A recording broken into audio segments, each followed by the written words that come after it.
ताई गणगे आणि वन्नेर गणाच्या उमेदवार सौभाग्यवती शैला काकी अशोक बापू बेताळ. खर तर ही जिल्हा परिषदेची आणि पंचायत समितीची निवडणूक आपण देशातलं वारं पाहिलं. कुठलीही निवडणूक झाली की भारतीय जनता पार्टीचा विजय होतोय. खर तर बापू या ठिकाणी एमएससीबीचे ठेकेदार आहेत. तर आपल्याला माहिती आहे याआधी लाईट कधी यायची शेतात दारोदाराच्या टायमाला रात्री 12 नंतर, खरं की नाही. आणि जी लाईट यायची त्या लाईटीत पॉवर नसायची. मोटार गुंगकीने उलटी फिरायची आणि बंद पडायची. स्टार्टर पशी जाऊन बटन दाबण्यात रात हलपट्यात जायची. मात्र शेतकऱ्याचं अर्धा एकर भरणं व्हायचं नाही, खरं की नाही. पण आता आपल्याला सांगतो, छाती ठोकपणे सांगतो, या परांडा तालुक्यात या आधीच्या आजी माजी आमदाराने एक सबस्टेशन नवीन मंजूर केलेलं नाही. शिराळ्याचं सबस्टेशन असेल, गोपीनाथरावजी मुंडे माझे नेते उपमुख्यमंत्री होते, ऊर्जा खातं त्यांच्याकडे होतं, त्यांच्यामुळे ते शिराळ्याचं सबस्टेशन मुंडे साहेबांनी मंजुरी दिली. त्याचबरोबर वारुदवाडीला सबस्टेशन झालं, ते सबस्टेशनचं भूमिपूजन सुद्धा मुंडे साहेबाच्या हस्ते केलं होतं, गोपीनाथरावजी मुंडे साहेबाच्या. आणि त्यानंतर या तालुक्यात एकही नवीन सबस्टेशन मंजूर झालेलं नव्हतं. आपण ऊर्जा मंत्री भारतीय जनता पार्टीचे नेते बावनकुळे साहेब होते, त्यांच्या माध्यमातून परांडा तालुक्यात सोनगिरी ग्रामीणचं सबस्टेशन मंजूर केलं. त्याचबरोबर रोशाचं सबस्टेशन मंजूर केलं, ढकपिंपरीचं सबस्टेशन मंजूर केलं आणि त्यानंतर पाच पिंपऱ्याचं सबस्टेशन कार्यान्वित करून घेतलं. म्हणजे इतकेच एक सबस्टेशन त्यांनी दिलं नाही. आणि खरं तर शेतकऱ्यांना विहिरीला पाणी लागलं, बोरला पाणी लागलं, वड्यात पाणी, नदीत पाणी, मात्र त्या पाण्याकडे बघून शेतकऱ्याला डोळ्यात पाणी आणण्यापलीकडे काहीच हातात नव्हतं. का तर शेतकऱ्याला बोरला पाणी लागलं, विहिरीला पाणी लागलं, आडात पाणी आहे, मात्र वीज कनेक्शन घ्यायला प्रतीक्षा यादी होती, पेड पेंडिंग यादी होती. दीड वर्ष पावणे 2 वर्ष लागायचे डिमांड भरल्यानंतर कनेक्शन मिळवायला. माझे नेते बावनकुळे साहेब महाराष्ट्राचे तत्कालीन ऊर्जा मंत्री होते. त्याबरोबर बापूनेच मला ही कल्पना दिली की आपल्या जिल्ह्यातलं पेड पेंडिंग संपलं पाहिजे, आपल्या तालुक्यातलं तरी संपलं पाहिजे. बापूच याला जबाबदार, याचं श्रेय कोणाला असेल तर बापूला. बापूने मला सांगितलं, मी पत्र तयार केलं बापूकडून सगळी माहिती घेऊन बावनकुळे साहेबांना मी पत्र दिलं आणि बावनकुळे साहेबांनी तात्काळ महाराष्ट्रातला धाराशिव जिल्हा आणि परांडा तालुका पहिला तालुका असेल ज्याचं पेड पेंडिंग कनेक्शन प्रतीक्षा यादी संपून शेतकऱ्याला कनेक्शन दिले गेले. आणि त्यानंतर अनेक गावात मागेल त्याला डीपी, एका गावाने 4 मागो 7 मागो 8 मागो 10 12 डीपी दिले, डीपी देण्याचं काम केलं. याचंही श्रेय कोणाला असेल तर माझे मित्र अशोक बापूला. मी फक्त प्रयत्न केला मात्र माझ्या डोक्यात हे सगळं कोणी घालणारा बापू आहे. सोलार पंप वाल्या शेतकऱ्याला जरा विचारा काय आहे. शेतकऱ्याला रात्री दार धरायला वावरात जायची गरज नाही, थंडी गारव्यात इचू काट्याचं जायची गरज नाहीये. फडणवीस साहेबांनी मुख्यमंत्री सौर शेतकरी पंप आणले. 3 लाखाचा पंप शेतकऱ्याला 25,000 देतात. आणि त्यात ज्यांनी सौर पंप बसवलाय ना, सोलर पंप, त्याला जरा विचारा काय सुख आहे. दिवस उजाडला की मोटार चालू आणि दिवस मावळला की मोटार बंद, खरं की नाही, हाय की नाही सुख. आणि रात्री लेकरा बाळात बाहेर घरात आपल्या झोपायला. शेतकऱ्यांना मोफत विजेचं वचन दिलं होतं आणि महाराष्ट्रातल्या सगळ्या शेतकऱ्यांचं 27,000 कोटीचं लाईट बिल माफ करण्याचं काम महाराष्ट्रातल्या फडणवीस साहेबांच्या सरकारने केलंय. आता येतोय का बिल तुम्हाला? येतोय का कोणी कनेक्शन तोडायला? म्हणून तुम्हाला मत द्यावं लागेल कमळाला आणि कपशीला. का तर या आधीच्या नाकर्त्या सरकारने शेतकऱ्यासाठी काहीच केलेलं नाहीये.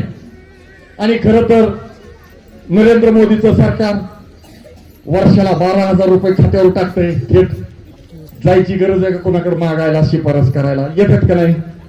तसंच महाराष्ट्राचं सरकार सुद्धा तेवढेच 12,000 रुपये तुमच्या खात्यावर टाकतंय, खरं की नाही?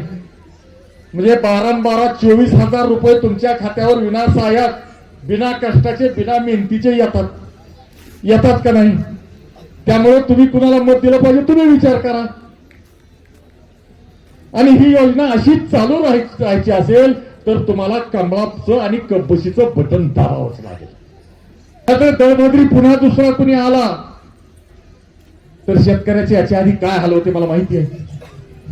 आपल्या तालुक्याला दुष्काळ 5वीला पोहोचलेला असायचा. आता या बारीने जरा जास्त पाऊस झाला, अतिवृष्टी झाली, वर झाली ना आपल्याकडे पूर आला, महापूर आला. तर त्या महापुरात सुद्धा शेतकऱ्याचं अतोनात नुकसान झालं. मात्र एक नया पैसा खर्च न करता शेतकऱ्याच्या खात्यावर पैसे आले की नाही?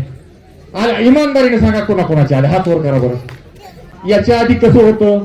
दलालीचं राजकारण होतं. पुढाऱ्याचा वशिला, गाव पुढाऱ्याला मारा, तालुक्याच्या पुढाऱ्याकडे जावा, चेक काढायला हेल्पट मारा. त्या चेक काढायला फुकट निघायचं नाही, चिरीमिरी द्यावा लागायची. दलालीचा धंदा बंद करण्याचं मोदी साहेबांनी आणि फडणवीस साहेबांनी बंद केलं. म्हणून तुम्ही कमळाचं आणि कब्बशीचं बटन दाबायचं. खर तर मागेल त्याला घरकुल देण्याची योजना आहे.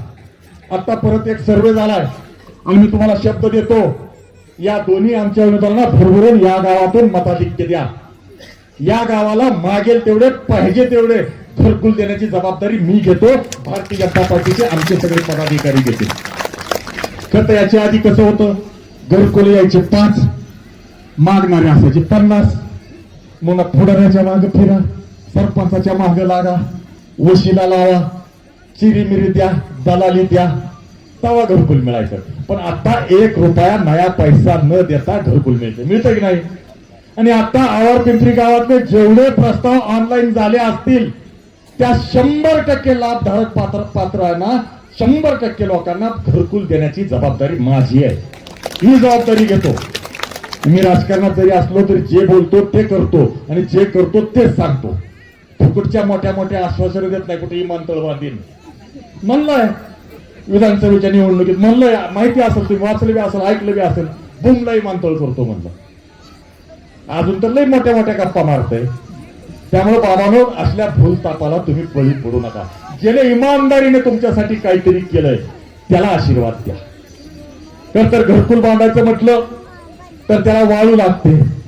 आणि आता बावनकुळे साहेब महसूल मंत्री माझे नेते आहेत, त्यांनी एक GR काढला आहे.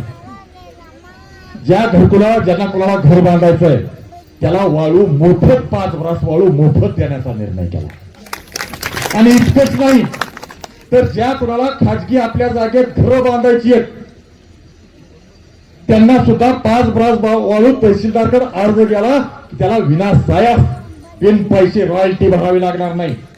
घर बांधकामाला मुरुम लागला, मुरुमची रॉयल्टी भरावी लागणार नाही. तुम्हाला तलाठी आडवाले येणार नाही, काय काय चाललंय वाळू न्यायला लागला तू म्हणायला येणार नाही.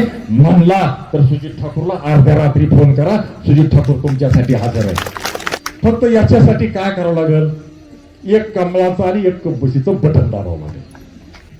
त्यामुळे केंद्र सरकारच्या आणि राज्य सरकारच्या विकासाची गंगा आपल्या गटात आणि गणात आणायची असेल तुम्हाला भारतीय जनता पार्टीच्या अधिकृत उमेदवार